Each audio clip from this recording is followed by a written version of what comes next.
Santiago capítulo 3, versículo 13 al 18. Déjenme leerlo y vamos a orar para que el Señor bendiga su palabra y nos ayude a entender su palabra, ¿sí? Dice Santiago capítulo 3, versículo 13. ¿Quién es sabio y entendido entre vosotros? Muestre por la buena conducta sus obras en sabia mansedumbre.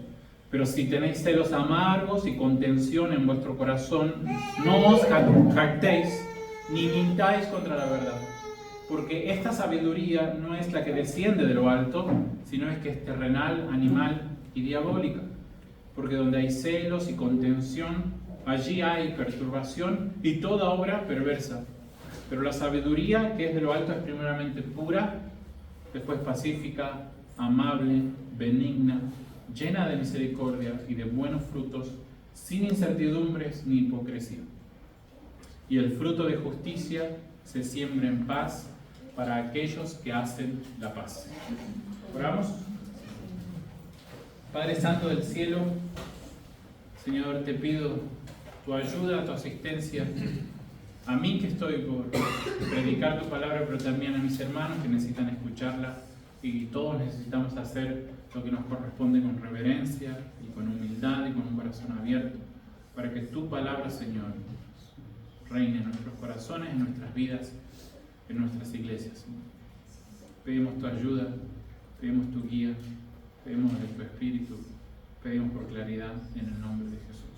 Amén. Amén. Vivimos en un mundo en el que las posesiones materiales y especialmente el dinero, ¿no?, marca el estatus o la categoría de cada persona, ¿no? De hecho, hay un programa muy conocido, no sé si acá en Argentina creo que no, pero en el mundo un formato de programa que es ¿quién quiere ser millonario?, ¿no? Y la pregunta del programa es casi obvia. La respuesta es obvia, ¿no? Está formulada de tal manera que vos digas, ¿quién no quiere ser millonario?, ¿no? ¿Quién quiere ser millonario? Pero la verdadera pregunta de la Biblia, o una de las verdaderas preguntas de la Biblia, además de quién quiere ser salvo, claro, y otras más, es ¿quién quiere ser sabio? Si ustedes leen el libro de Proverbios, el escritor, presumiblemente Salomón, todo el tiempo está diciéndole a su hijo, especialmente en los primeros 8 capítulos, desea la sabiduría más que los bienes, más que las joyas, más que las piedras preciosas, más que las ganancias. Acumula sabiduría para tus días, porque ahí está verdaderamente tu vida. Ese es el mejor negocio que puedes hacer. Incluso le da un consejo comercial, ¿no? Compra sabiduría y no la vendas. Es como decirle, no ahorres en oro, no ahorres en dólares, ahorra en sabiduría. ¿No? Es lo que le está diciendo este padre al hijo en los primeros capítulos. Y Santiago, el hermano del Señor Jesús, retoma de ese género, el de la sabiduría proverbial, mucho de su estilo a la hora de escribir esta carta. Entonces, una de las cosas más importantes en la carta de Santiago es encomendar a los cristianos a acumular sabiduría para ser personas espiritualmente maduras. Entonces, realmente lo que nos va en esta porción, más que se ve más claramente que en todo el resto de la carta de Santiago, él está encomendándonos a acumular sabiduría. Pero él a la misma vez, igual que los proverbios, ¿recuerdan los proverbios los últimos proverbios? Siempre están escritos de una manera de el justo y el injusto, el pío, el impío, el bueno y el malo. ¿Recuerdan los proverbios? Y acá Santiago, y en toda su carta, utiliza ese contraste, ¿no? Es la sabiduría de lo alto y la sabiduría terrenal. Él en otras partes de su carta, Santiago también habla de la fe que está viva y la fe que está muerta. También habla de la boca que es como una fuente de agua dulce o una fuente de agua salada. Para él es de esa manera, ¿no? Un contraste igual que vemos en los proverbios. Y para Santiago es una cosa o la otra, ¿no? Para Santiago no se puede ser hincha de River y de Boca a la vez. Bueno, y para mí tampoco, ¿no? Y entonces, él dice, no se puede tener una fe viva y una fe muerta a la vez. No se puede que tu boca sea una fuente de agua dulce y una fuente de agua salada a la vez. No puede ser que un árbol dé manzanas cuando es una higuera y un manzano no puede dar higos. Y de la misma manera él dice acá, que él quiere hacer un contraste bien fuerte, que no se puede tener la sabiduría de Dios tener la sabiduría de este mundo. ¿Sí? Ahora, ¿por qué es importante esto, no? Su pregunta comienza, ¿quién es sabio y entendido entre vosotros? Y la pregunta es más o menos parecida y tiene la misma intención de buscar, ¿no? el que todos aceptemos que debemos ser sabios. Es como, ¿quién quiere ser sabio? Es más o menos la pregunta de Santiago. Y uno podría pensar, bueno, los líderes, ¿no? De hecho, si ustedes ven el versículo 1, Santiago capítulo 3, versículo 1, dice, hermanos míos, no se hagan o no os hagáis maestros muchos de vosotros, sabiendo que recibiremos mayor condenación. Y uno está tentado a pensar, es para los líderes, es para los maestros. ¿Quién tiene que ser sabio entre la iglesia? Y el que se para acá, el que se para en el púlpito, el que lidera tal grupo, el que lidera tal ministerio, esos tienen que ser sabios. Pero Dios quiere que todo su pueblo sea identificado por su sabia manera de vivir. Vamos a Deuteronomio capítulo 4.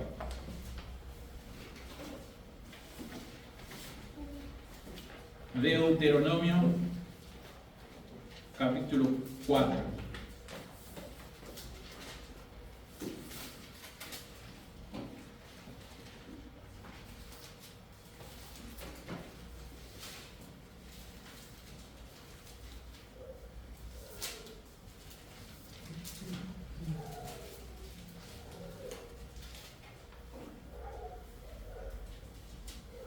Deuteronomio capítulo 4, versículo 6 dice así: guardadlo pues y ponedlos por obra, porque esta es vuestra sabiduría y vuestra inteligencia ante los ojos de los pueblos, los cuales oirán todos estos estatutos y dirán: ciertamente, pueblo sabio y entendido, nación grande es esta. Lo que debía identificar, una de las cosas que debía identificar, especialmente en esta porción, las primeras porciones de Deuteronomio, es la sabiduría del pueblo. El pueblo de Israel debía ser identificado por su sabiduría. Si ustedes leen, por ejemplo, otros libros de la Biblia, por ejemplo, Levíticos, ellos deben ser identificados por su santidad. No es excluyente los aspectos de la vida de estas personas. Debían ser santos, sí, y debían ser sabios también. De hecho, la santidad y la sabiduría están estrechamente ligadas. Pero ¿qué es lo que está diciendo Moisés en este discurso?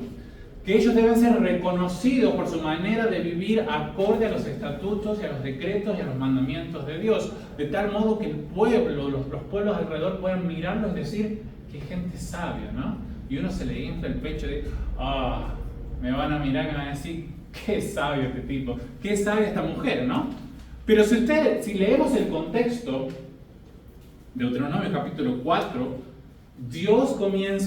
Moisés comienza diciéndole: ahora pues, oye, oh Israel, los estatutos y decretos que yo te enseño para que los ejecutéis y veáis y entréis y poseáis la tierra que Jehová, el Dios de vuestros padres, os da.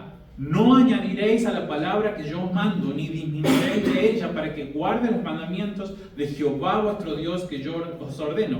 Vuestros ojos vieron lo que Jehová hizo con motivo de Baal Peor, y que todo el hombre que fue en pos de Baal Peor destruyó, y Jehová tu Dios da de en medio de ti. Mas vosotros que seguisteis a Jehová vuestro Dios, todos estáis vivos hoy. Mirad, yo os he enseñado estatutos y decretos, dice Moisés, como Jehová mi Dios me mandó, para que hagáis así en medio de la tierra, la cual entráis para tomar posesión de ella. Y ahí comienza el versículo 6, que leímos al comienzo. Es evidente que debemos ser reconocidos por la práctica de nuestra sabiduría en virtud o desde la fuente, comenzando por el hecho de que Dios nos amó y nos libró al pueblo, aun cuando ellos no habían practicado esta sabiduría. ¿Se entiende? Y luego de haberlos amado y liberado, haberlos purificado y salvado, recién ahí les entrega los estatutos para que anden en ellos. Entonces nuestra sabiduría, está bien decir entonces, que nuestra sabiduría no es algo de lo que debemos jactarnos, sino es algo en lo que debemos ser humildes al respecto. Saber quién es el Dios que nos amó, lo que Él hizo por nosotros y tratar de seguir sus mandamientos de la sabiduría. No es un aspecto de mi vida del que puedo enorgullecerme, del que puedo jactarme, del que puedo sacar chapa, ¿no? Decir a los demás qué sabio que soy, o buscar que los demás, ¿no?, halaguen mi sabiduría, sino que debemos tener una actitud humilde, sabiendo que es la palabra de Dios la que es sabia, y en la medida de que yo camino en su palabra de sabiduría, yo también puedo ser sabio. Volvamos a la carta de Santiago, porque el tono de Santiago es exactamente el mismo.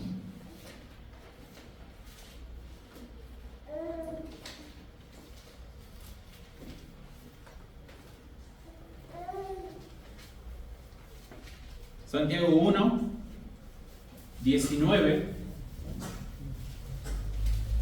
Santiago capítulo 1, versículo 19, dice: por esto, mis amados hermanos, todo hombre sea pronto para oír, tardo para hablar, tardo para airarse, porque la ira de Dios no obra la justicia de Dios.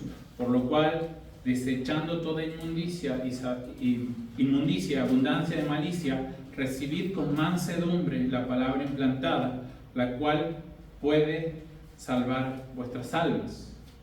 Para Santiago, del mismo modo, nosotros debemos recibir la palabra de Dios con mansedumbre, con humildad, ¿no?, con el corazón abierto, para que ella, al entrar a nuestros corazones, pueda producir el carácter y la conducta mansa, humilde, virtuosa y sabia. ¿Sí?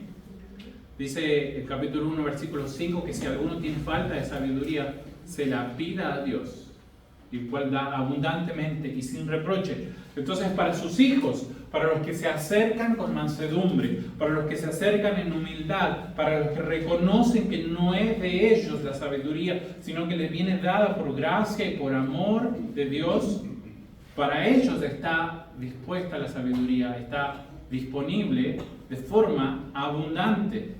No en cuentagotas, no un poco, no mucha, sino toda la sabiduría de Dios está disponible para los hijos que se acercan de manera humilde. Y el carácter que hace falta para recibir esa sabiduría, o sea, la humildad, es también, ¿no?, lo que produce la sabiduría de Dios en nuestros corazones. Volvamos a Santiago capítulo 3, versículo 13.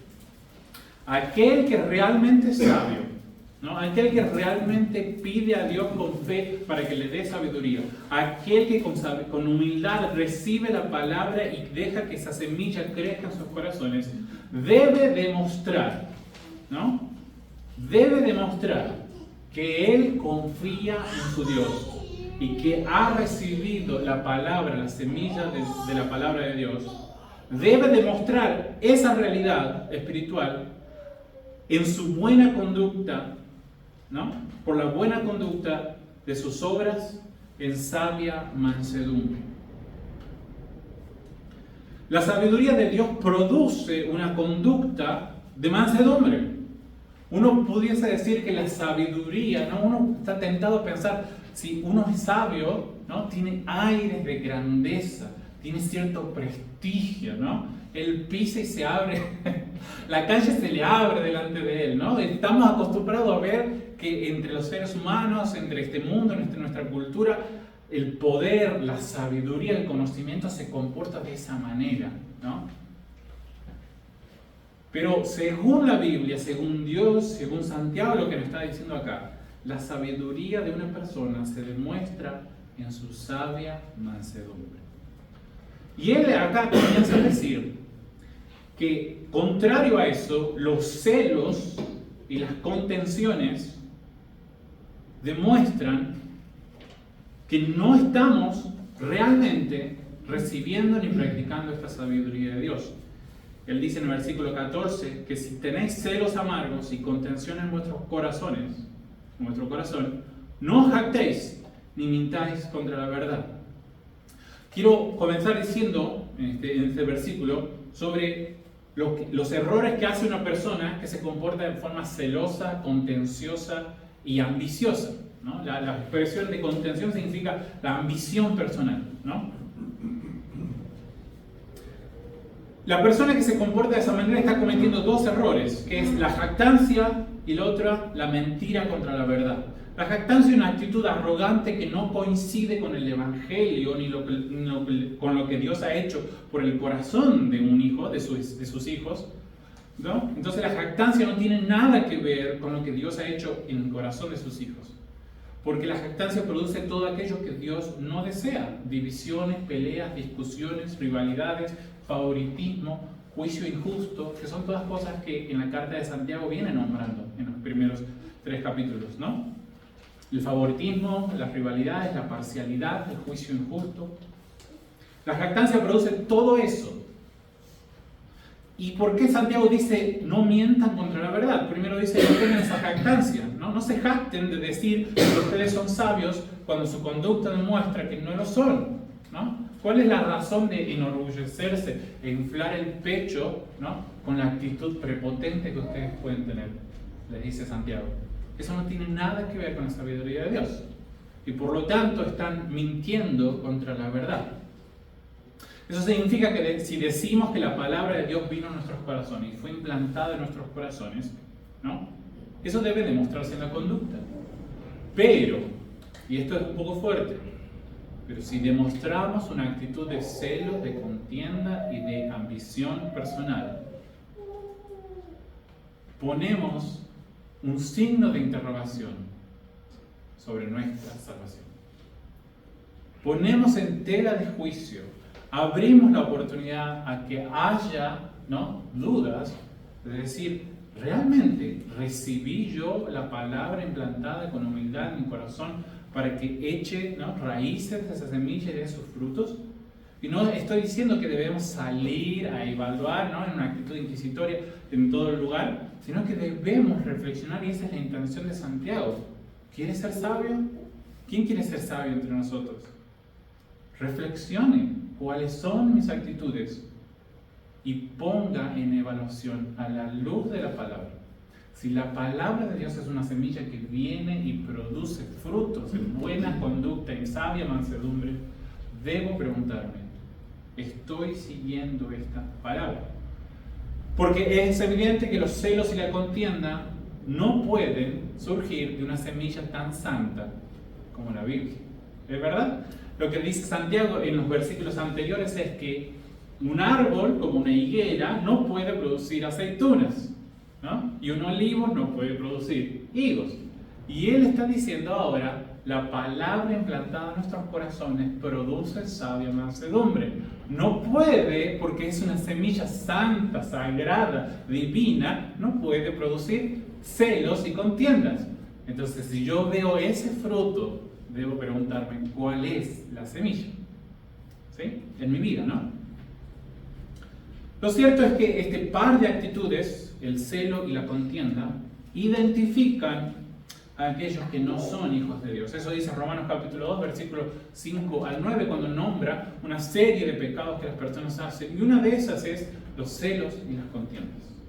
Estos son motivos de la ira de Dios. Los que se comportan de esa manera acumulan ira para el día de la ira, del juicio. Son actitudes también de una persona que no tiene el Espíritu Santo, que por lo tanto, inevitablemente, no puede heredar el reino de Dios. Es lo que dice Gálatas 5, 19 al 21, ¿no? Que estas características y otras más que nombra ahí también Pablo, son un signo, una evidencia de personas que no tienen el Espíritu, no tienen los frutos del Espíritu. No produce el fruto del Espíritu. Así que lo que está diciendo Santiago acá es evidente a la luz de las Escrituras, que no se trata de un sentimiento que uno tiene de decir, ay, cómo me gustaría ser como aquel, o como esa otra persona. No se trata de decir, ¿no?, que uno tiene a veces ciertos celos, ¿no?, y eventuales roces y uno quiere defender lo propio, sino que se trata de que Santiago está hablando de unas actitudes, ¿no?, de un celo que son amargos, que llevan a tomar decisiones y a actuar de una manera ambiciosa, dispuestos a cualquier costo con tal de alcanzar lo que se ha puesto en el corazón y en la mente de esa persona. Son celos y rivalidades capaces de romper relaciones, de dañar al rival, de dañar a terceros, incluso a las personas que uno ama. Es una actitud que no mide las consecuencias y que está ciega en su propia opinión y que prefiere que todo el mundo caiga en pedazos antes de pedir perdón o antes de perdonar. Ese es el tipo de celo y contienda que Santiago tiene en mente cuando habla de esto. Y si ustedes tienen suficiente tiempo en la vida cristiana, digamos, en iglesia, saben que esto lamentablemente no es tan inusual, incluso dentro de las iglesias. Y que no es tan inusual tampoco en las familias, ¿no? A veces uno no lo quiere aceptar, pero a veces como marido o como esposa actúa con su cónyuge de esta manera, ¿verdad? Con celos, con ambición personal, ¿no? Y a veces dañamos la familia, a veces dañamos la iglesia, a veces dañamos el ambiente laboral con tal de conseguir lo que se nos ha puesto entre ceja y ceja. Pero la sabiduría de Dios no es de esa manera. Entonces Santiago hace ahora sí una comparación muy proverbial, ¿no? En Proverbios siempre leemos cómo es el malo y seguido en el renglón de abajo cómo es el bueno. Entonces Santiago hace lo mismo pero con la sabiduría, ¿no? Él dice cómo es esta sabiduría mala. En el versículo 15, esta sabiduría no es la que desciende de lo alto, sino que es terrenal, animal y diabólica. Porque donde hay celos y contención, allí hay perturbación y toda obra perversa. Y luego en el 17, la sabiduría buena. Pero la sabiduría que es de lo alto es primeramente pura, pacífica, amable, benigna, llena de misericordia y de buenos frutos, sin incertidumbre ni hipocresía. Entonces vamos a ver de qué está hablando Santiago acá. Y nosotros debemos entender que de la misma manera que Santiago recoge su estilo, su tono y su género de la sabiduría proverbial, del género proverbial del Antiguo Testamento, ¿no?, de la misma manera él replica esto que está muy visible, muy patente en el libro de Proverbios. Que la sabiduría de Dios no es como la gran mayoría de las sabidurías y filosofías humanas. Esas sabidurías humanas son abstractas, inútiles, con aires de grandeza, con supuesta profundidad, a tal punto, su profundidad que se pierde y ya no ni sabes de qué estás hablando, ¿no? ¿Nunca les ha pasado de escuchar, ¿no?, en la tele, ¿no?, gente que tiene como, qué palabras que usa, yo ni sé lo que está tratando de decir, y al final uno no sabe ni lo que él está diciendo y es muy posible que ni él sepa lo que está diciendo, ¿no? La filosofía humana está hecha para impresionar los ojos humanos, está hecha para recibir y para pescar y para atraer todo tipo de adulaciones, ¿no? Y para que la gente los mire y diga, ¿cómo quisiera ser como esa persona?, ¿no? Pero la sabiduría, según la Biblia, es más bien práctica.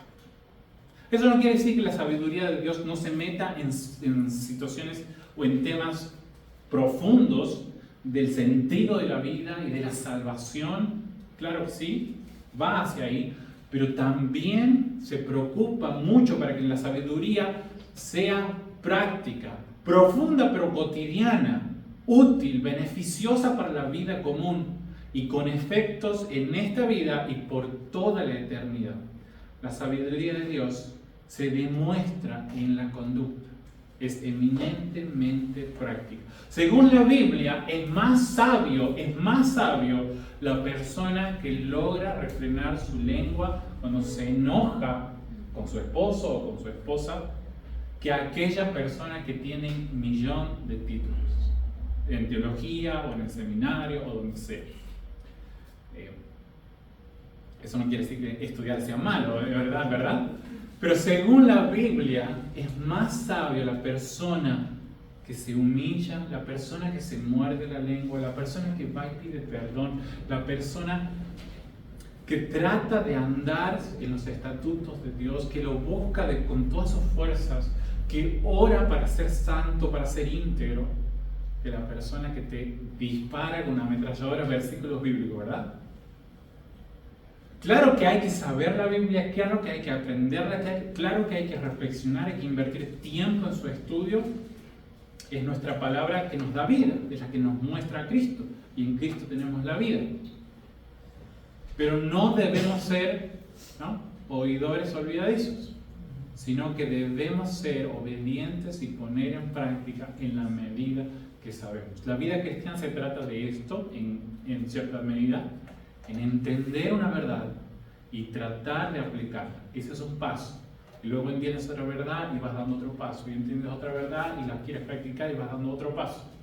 Pero aquel que acumula saberes solo para su prestigio y para su renombre, no avanza a ninguna parte. Entonces, es por eso que para Santiago la sabiduría de Dios, la sabiduría de lo alto, se ve en la conducta, o de la misma manera podríamos decir, la sabiduría que no es de lo alto, se ve en la conducta. Y él tiene tres cualidades, características, descripciones sobre esta sabiduría que no es de Dios, que no viene de lo alto, que no viene de su palabra implantada, ¿no? Y dice, él es terrenal. Santiago dice que esta sabiduría es terrenal, es natural y diabólica, o demoníaca también podría decir, ¿no? Terrenal se refiere a que persigues los objetivos de este mundo según los valores y la ética de este mundo y no las del cielo, es decir, no las de Dios. Es una sabiduría que por lo tanto es pasajera, débil e imperfecta. Vamos a leer Efesios. Ahí retrocedemos en nuestras Biblias a la carta de Efesios, capítulo 3, versículo 18. ¿Qué dije? Filipenses. Filipenses capítulo 3. Perdón. Filipenses capítulo 3, versículo 18.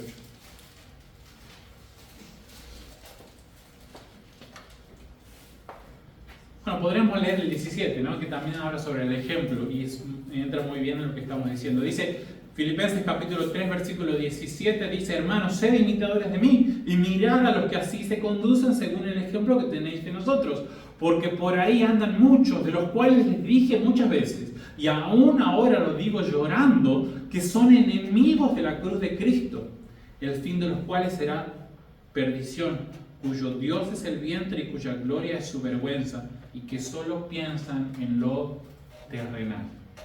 Esas personas son enemigas de la cruz porque no pueden ver más allá, ¿no?, de esta tierra. Piensan que quieren conseguir cosas según esta tierra y quieren conseguir prestigio según esta tierra, según los valores de este mundo, y no se dan cuenta que esa es una actitud, ¿no?, y un ejemplo y una forma de vivir débil, pasajera, imperfecta. Colosenses capítulo 3 dice algo similar, tal vez conocen en Colosenses capítulo 3 versículo 1, ¿no? Colosenses capítulo 3 versículo 1 dice, si pues habéis resucitado con Cristo, buscad las cosas de arriba, donde está Cristo sentado a la diestra de Dios. Poned la mira en las cosas de arriba y no en las de esta tierra, porque habéis muerto y vuestra vida está escondida en Cristo, con Cristo en Dios. Y cuando Cristo, vuestra vida, se manifieste, entonces vosotros también seréis manifestados con Él en gloria. Ahí Pablo está diciendo lo mismo que Santiago, pongan su mira en las cosas de arriba, donde Cristo está sentado, y no en las cosas de la tierra, ¿no? Santiago lo dice de una manera de la sabiduría, esta sabiduría según este mundo, esta sabiduría que produce celos y contiendas, esa sabiduría que quiebra familias, que quiebra iglesias, que quiebra el ambiente laboral, esa sabiduría es terrenal.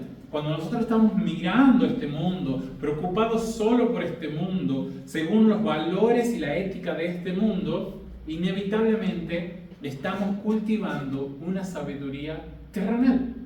que es débil, que es pasajera y que es imperfecta. Hay otra característica que Santiago habla sobre esta sabiduría, y es que dice que esta sabiduría es natural, ¿no? ¿A qué se refiere con natural? O la palabra específicamente dice como física, ¿no? Como del cuerpo. A esto se refiere que no tiene el Espíritu de Dios. Si tiene esta sabiduría, tiene el Espíritu de Dios, es una sabiduría espiritual. Y ustedes creo que entienden esa palabra, ¿no? Esa expresión. Pero Santiago dice que esta sabiduría de lo bajo que produce celos y contienda es una sabiduría natural, es decir, que no es guiada por el Espíritu Santo. Es que el ser humano, por sí mismo, sin Dios, tiene cierta capacidad intelectual, ¿verdad? Hay gente muy inteligente en este mundo, muy inteligente. Y gente también que podríamos decir sabia, ¿no? Se saben conducir, ¿no?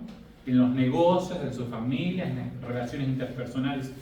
Pero inevitablemente este tipo de sabiduría está manchada y corrompida y sobre todo está controlada por las emociones que son traicioneras e imperfectas. Pero la sabiduría de Dios tiene, ¿no? Viene dada por el Espíritu Santo y por su palabra, que es por donde trabaja el Espíritu Santo. Entonces esa sabiduría no es natural. ¿Qué quiere decir con esto Santiago? Yo no puedo encontrar la manera sabia de vivir y de comportarme en mi familia, en el trabajo y en la iglesia. No la puedo encontrar a través de la meditación individual, ¿no? A través de sopesar la vida, ¿no? Delante de la biblioteca. No puedo hacerlo. No puedo simplemente, ¿no? esforzarme en mi mente hasta descubrir la verdad. No, tengo que ir hacia la palabra por la cual actúa el Espíritu Santo. Ese es el tipo de sabiduría de Dios. Esa es la sabiduría espiritual. Entonces, una pequeña aclaración también, ya que estamos, la sabiduría espiritual no es, ¿no? Cantar hasta que sientas que el Espíritu Santo te atrapa y te hace sabio. No, es leer la Biblia, es la sabiduría espiritual, es la que viene dada por el Espíritu Santo a aquellos que reciben la palabra de Dios como una semilla, ¿no? Y el Espíritu planta esa semilla y va dando sus frutos. Entonces, la sabiduría de este mundo, ¿no? Contraste, es terrenal porque persigue la ética y los valores de este mundo. Es natural porque no se guía por el Espíritu Santo y por la palabra de Dios. Y por último, inevitablemente, es diabólica y demoníaca, dice ahí también, ¿no? La idea es la misma que el de la lengua en los versículos anteriores. Santiago capítulo 3, versículo 1 al 12 habla sobre el uso de la lengua. Y en el versículo 6 dice que la lengua es un fuego, un mundo de maldad. La lengua está puesta en nuestros miembros y contamina todo el cuerpo, inflama la rueda de la creación y ella misma es inflamada por el infierno, ¿no? ¿Qué es lo que está diciendo Santiago ahí? Que la lengua, cuando está mal utilizada para dañar a los demás, es un fuego que viene inflamado desde el infierno. Y la idea es que produce, ¿no? Los objetivos, que busca los objetivos que Satanás busca. Lo mismo en esta sabiduría. Una sabiduría diabólica no es una sabiduría que busca y persigue los objetivos que Satanás está buscando, ¿no? La de romper relaciones, la de abrir grietas en la iglesia. Entonces nosotros debemos siempre preguntarnos, ¿mi sabiduría sigue los valores, los objetivos y la ética de Dios en su palabra? ¿La estoy cultivando a través de la oración, la lectura, el estudio? ¿Y está persiguiendo, mi sabiduría está persiguiendo los intereses de Dios, los objetivos de Dios para la iglesia, para mi vida, para mi familia? Porque si no es así, si nuestra sabiduría simplemente viene, es igual, ¿no? Si la forma de comportarme, si mi forma de pensar es igual que la de otro que no viene a la iglesia, no cree en Dios, no cree en la palabra de Dios como la autoridad máxima de nuestra vida, es posible, es muy posible que toda mi sabiduría sea terrenal. Y si no viene a través del estudio de la Biblia, de la búsqueda de la oración de Dios para que Él aumente mi sabiduría, es posible que mi sabiduría sea simplemente natural. y si no persigue los objetivos de Dios en el mundo, para mi vida, para mi iglesia, para mi familia, para la iglesia universal en todo el mundo, si no persigue esos objetivos, es muy posible que mi sabiduría sea diabólica.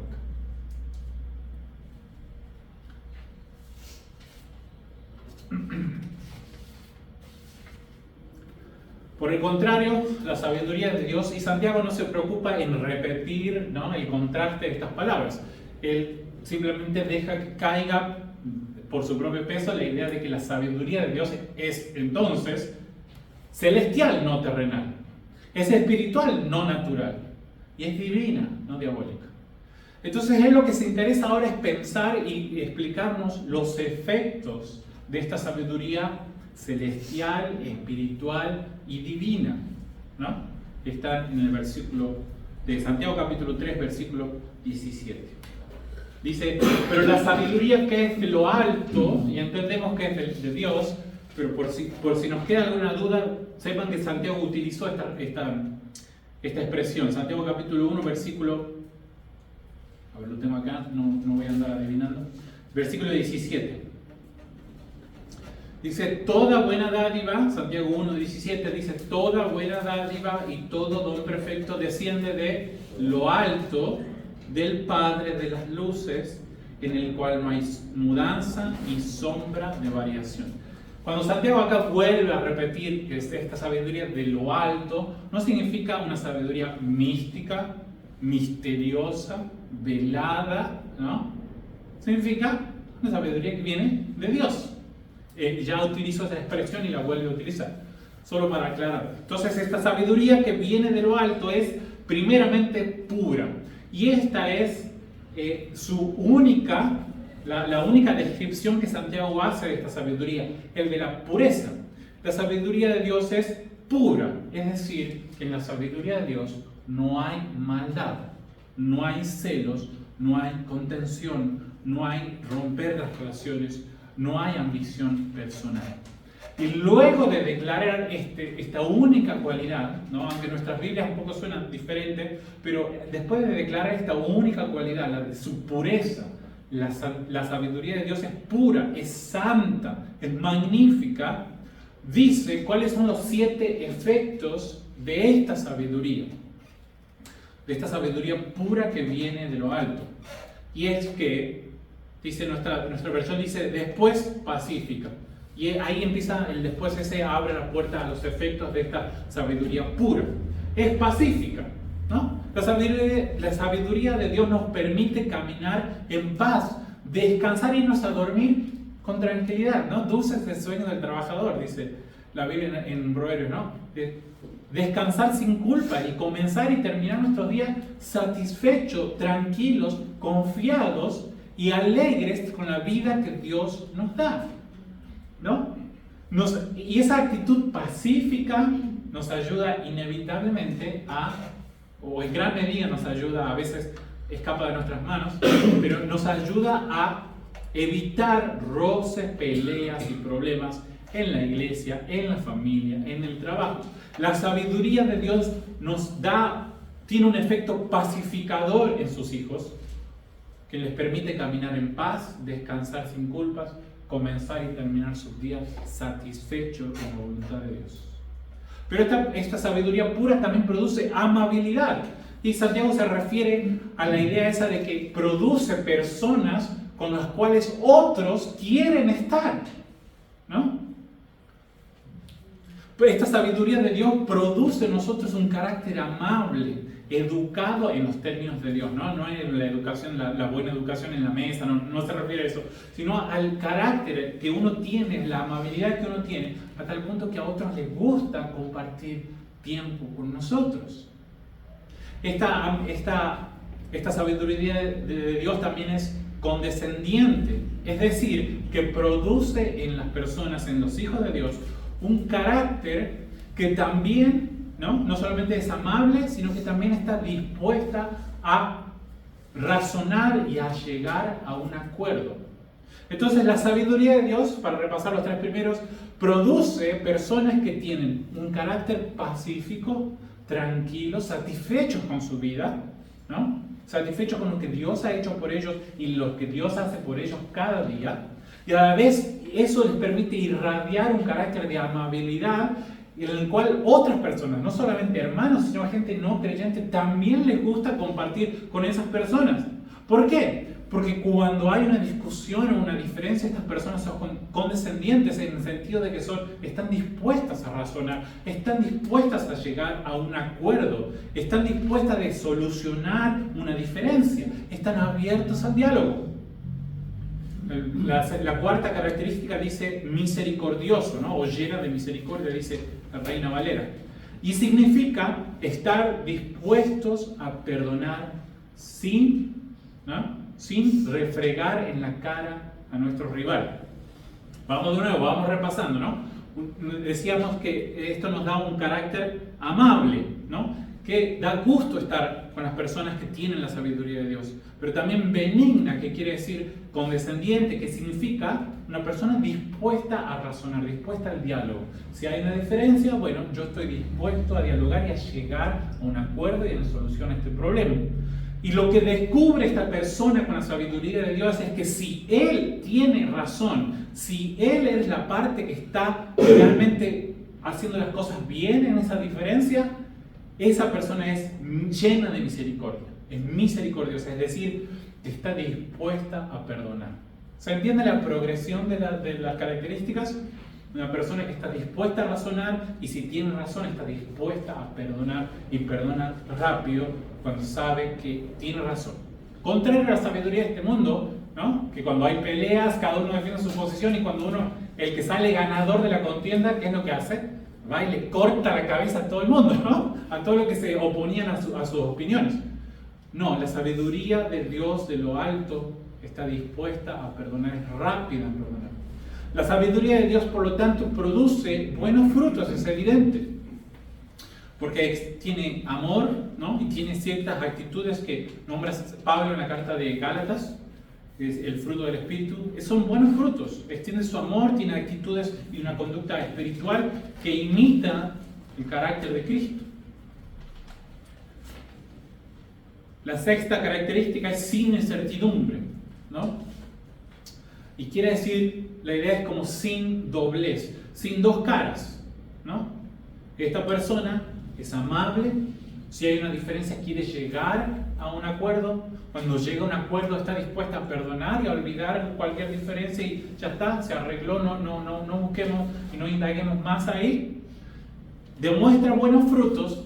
Y la forma de perdonar que tiene, la forma de olvidar el conflicto que tiene es simple, sin doblez, con justicia, sin dobles intenciones, con sinceridad. Porque las personas que no tienen esta sabiduría de Dios, ¿no? Cuando vos tenés que ir a pedirle perdón porque vos te equivocaste con ellos, siempre te dicen, ¿no?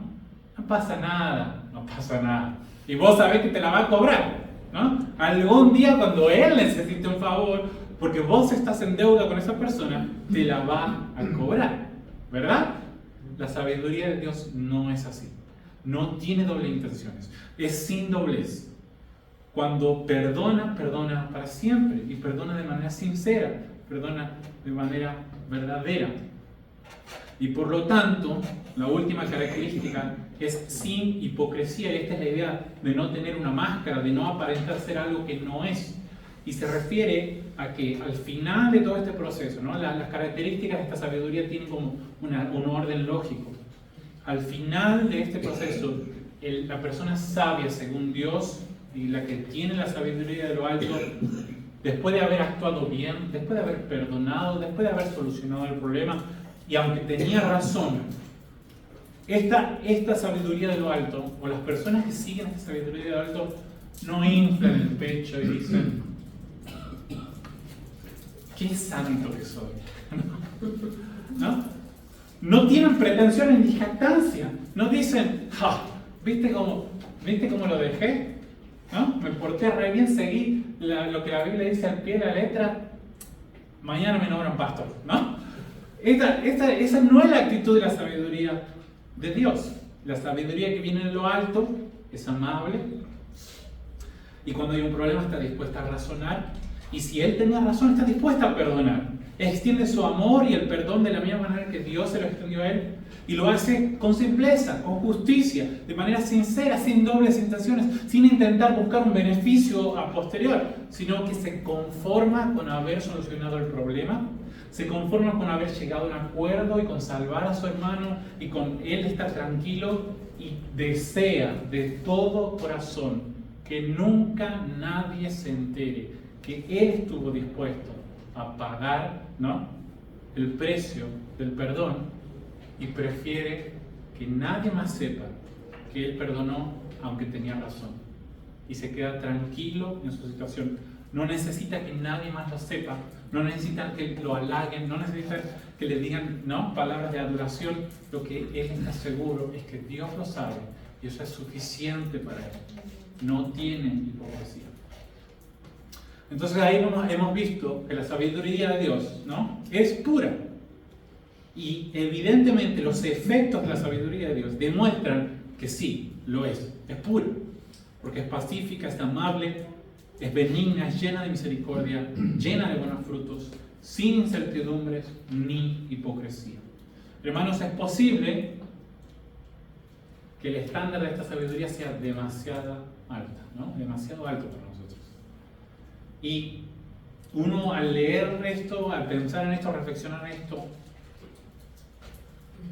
más se da cuenta que uno no es sabio, ¿no? Todo lo que me he estado diciendo acá nos da, ¿no?, nos apunta, nos señala diciéndonos, che, yo no soy nada de eso. Y aunque lo intento, muchas veces no lo logro. Es posible que esta sabiduría que viene de Dios nos dé una dura convicción de pensar que nuestra sabiduría no está viniendo de lo alto. Pero yo quiero decirles, ¿no?, que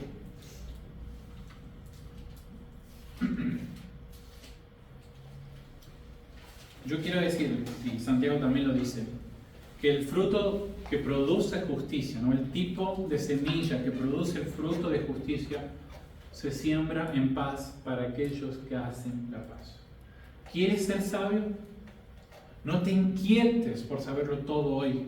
No te inquietes por vivir de una manera perfecta hoy. Santiago nos anima no a decir, pensar, creer que ya somos perfectos, pero sí a buscar la perfección. Santiago se interesa más no por la perfección hoy, sino por el camino de madurez que empezamos a andar, según la palabra de Dios, según nuestra fe en Cristo, según la búsqueda de Dios en humildad y en oración. Es posible que lo que habíamos hablado hoy sobre la sabiduría de Dios más bien nos acuse de que no somos suficientemente sabios, ¿no? Tal vez acá todos estamos convencidos de que debemos buscar este tipo de sabiduría, ¿no? Pero mientras estamos acá en los bancos, es fácil decir que deberíamos ser así de sabios. El problema es cuando salimos a la vida real, ¿no? El problema va a ser cuando la comida no esté lista ahora al mediodía, ¿no? La sabia mansedumbre, ¿a dónde va a quedar? ¿No? El problema es cuando salgamos a nuestros autos y los que conducen hoy no conduzcan de la manera que a vos te gusta conducir, ¿no? ¿A dónde va a quedar la sabiduría? ¿No? O mañana cuando entres al trabajo, ¿no?, y esté esa persona que te molesta, ¿no?, o esa persona que no trabaja como debería trabajar y a vos te da bronca. ¿A dónde va a quedar toda tu sabiduría? Hermanos, con paz, con sencillez, reciban esta semilla de la palabra de Dios y caminen con integridad paso a paso, poco a poco. Cultiven esta sabiduría, pero no crean que mañana va a dar todos sus frutos, sino que sepan que es una semilla que se siembra en paz para aquellos que buscan la paz. La sabiduría es mansa, es humilde, prefiere pasar desapercibida, prefiere que nadie la alabe. La sabiduría de Dios no tiene hipocresías, decíamos. Busquen la sabiduría, busquemos la sabiduría de esa manera, confiando en Cristo, que es nuestra sabiduría, reconociendo que nosotros somos lo necio de este mundo que Dios eligió y que nos ha dado a Cristo para que en Cristo seamos sabios, porque Él es nuestra sabiduría, es la palabra de Dios que viene a nosotros, y si nosotros la recibimos con humildad y con mansedumbre, podemos empezar a cultivar de a poco esta sabiduría. No se desalienten, sé que es difícil leer esto y decir y descubrir que uno no es así, pero en Cristo sabemos que la palabra de Dios ha sido plantada en nuestros corazones e inevitablemente dará sus frutos de sabiduría y de santidad, y llegaremos a ser maduros en la fe, a la estatura de Cristo. ¿Oramos? Padre Santo del cielo, Señor, te pedimos perdón porque no somos sabios según tu palabra, no somos sabios según Cristo, como Cristo lo es. Nos da mucha pena ser así, pero estamos convencidos de que has plantado la semilla de tu palabra en nuestros corazones. Nosotros por fe hemos recibido a Jesús. Él es nuestra sabiduría y sabemos que esta semilla va a dar sus frutos. Por favor, cultiva, Padre, sabiduría en nuestras vidas. Queremos ser sabios, queremos ser amables, queremos ser benignos, queremos estar llenos de misericordia, queremos dar buenos frutos, queremos vivir sin incertidumbres ni sin hipocresías. Padre, cultiva en nosotros la misma sabiduría que hay en Cristo. En el nombre de tu Hijo. Amén.